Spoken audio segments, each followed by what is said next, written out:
Welcome back to the channel, guys. My coolant temperature sensor I thought was failing.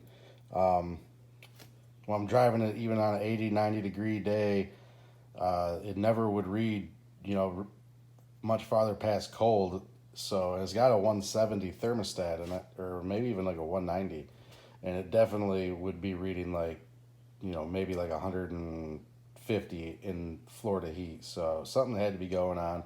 I replaced the sensor, and then when I was starting to check the wiring, I looked and I saw that it was all burnt up. There's no sheathing on it. I already replaced this pigtail connector. So the coolant temperature sensor wiring and the oil pressure sensor wiring didn't have sheathing on it, and they were all through the same loom, so they were probably like touching each other and stuff. So who knows what was going on in there. I'm just going to replace everything.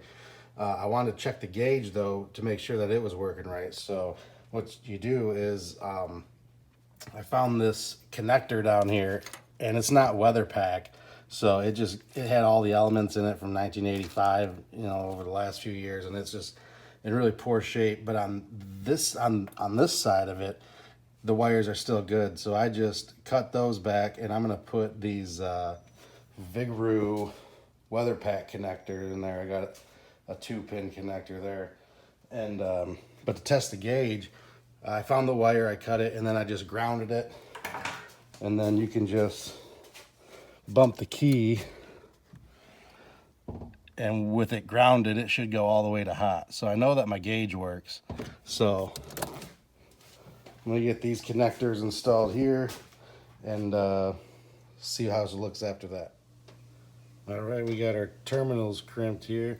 The green is for the coolant temperature, and the red is coming from my oil pressure sender.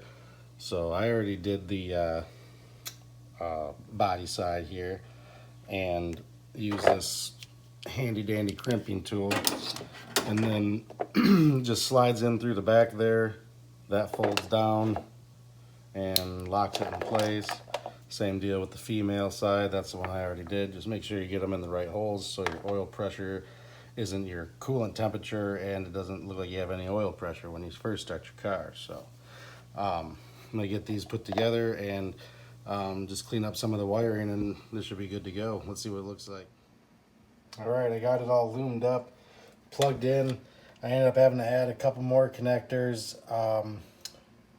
The farther I got into this, it was just nasty. It was real bad, fire hazard, all those things. So it looked like stuff had already melted together a little bit before. So I just got rid of this altogether and added these waterproof connectors. I got one is for my oil pressure and water temperature. The other one is for my ignition coil and tach pickup, and that one is for my oil level down there in the oil pan. So definitely looks a lot better than this, and all I gotta do is fire it up and make sure all my gauges work. Let's go. All right, guys, well, we got her up to operating temperature, got the fan on, holding steady right where I need it to be. Oil pressure's looking good.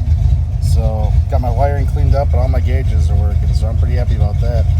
Hopefully this can help somebody else out too. Make sure to like and subscribe. Thanks, guys.